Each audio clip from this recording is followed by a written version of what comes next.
This is Bloomberg West. I'm Emily Chang. The rise of social media seems to be a great threat to all kinds of more traditional media businesses, from network television to search engines. But what impact will the rise of Facebook and Twitter have on the consumer electronics world? Will anyone like gadgets in a social media-driven future? Let's head to our Bloomberg West editor-at-large, Corey Johnson, for more. That is an interesting question you pose, Corey. Well, indeed, social media, it's in the ethereal world, the virtual world. How will the physical world of tech gadgets respond? Well, joining me now from Washington, D.C., Consumer Electronics Association CEO Gary Shapiro. Gary, are gadget makers oblivious to social media? Not at all. In fact, we're partnered. I represent 2,200 companies, and as you know, we produce the International CES, the largest consumer technology show in the world, every January in Las Vegas. And you know, all those companies you mentioned, all the social media companies, they're members of ours, they're partners, they're part of what we do. We're working with them on legislation in Washington, and plus we're working always in partnerships. That's who we are, what we do, and it's a symbiosis. The fact is, without these products, whether they're tablets or televisions or computers or smartphones, social media can't exist, and vice versa. Yes, we talked about this in Vegas, although what happens in Vegas stays in Vegas. But I wonder, you know, if certain gadgets, I don't know if it's going to be a certain kind of smartphone or a certain kind of tablet, will really orient themselves to being a better user experience on Twitter or on Facebook, because we haven't seen that yet. Well, what we're seeing, obviously, is that different devices have different strengths in terms of their ability to serve various applications. Yes, we have not found one device yet which is really good with every application, every social media, but we're going in that direction. And that, you know, it's a very competitive atmosphere out there, and the devices that could have those partnerships, that could show the applications, they'll be the winners. But we have to remember, you know, if we talk 5, 10, 15, 20 years ago, the software and the applications which were hot then, even the search engines, some of them don't exist anymore. In the consumer products world, I think a brand name is a little more important. A consumer's investing in something called Apple or Sony, they trust the brand.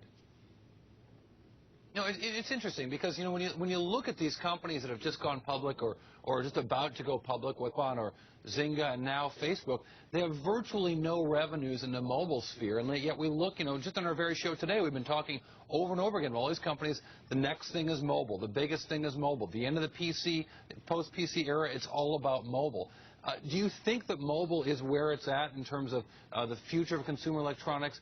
Are there going to be more different developments, not just smart tablets, smartphones? Yes and no. I think in this digital revolution, we are still infants, just out of the crawling stage. We have a long way to go. There's so many technologies coming forward, whether it be robotics or driverless cars, the internet in the car, new sorts of screens, things which learn from your actions, sensing devices, right, nanotechnology. Right. There's so much coming that it's a very exciting time for any innovator. It's a great time to be alive. It's a great time where anyone in the world could start a company virtually overnight with a, you know, broadband and a computer. So we are doing great, and stay tuned for the ride. Well, to that, let me talk about the kind of companies you can't start overnight or even at a short amount of money, with a short amount of money or time, which is televisions. We've seen a downturn for the first time in a long time in the sales of flat panel televisions, HD TVs, at the same time that we're hearing about rumors about an Apple TV startup. When we were in Vegas, we talked about all these new TVs, these OLED TVs, these super skinny TVs.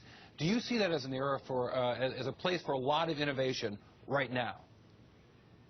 Absolutely. It's incredible. I was meeting with someone, a startup today, who they have a new type of screen, and they have more orders than they can know what to do with. They're just trying to build up to scale. So there's room for entrepreneurs there.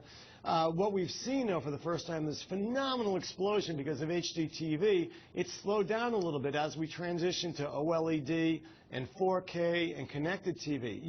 It's tough to maintain a 30 million a unit base in the U.S. So we're going to see, what we expect to see is an upturn in about 2014, 2015 as OLED, connected TV, 4K TV develop. But in the meantime, the way we look at the world is just not by TVs. We look at it in the sense of devices. And you obviously have tablets, you have e-books, you have smartphones, and you have televisions. Those are 4 different types of screen, and there's evolution occurring in each rather rapidly. And consumers' disposable income, a large part of it, is increasingly going to these devices and connected services. All right, Gary Shapiro, CEA President and CEO, joining us from D.C. Emily? Thanks, Corey.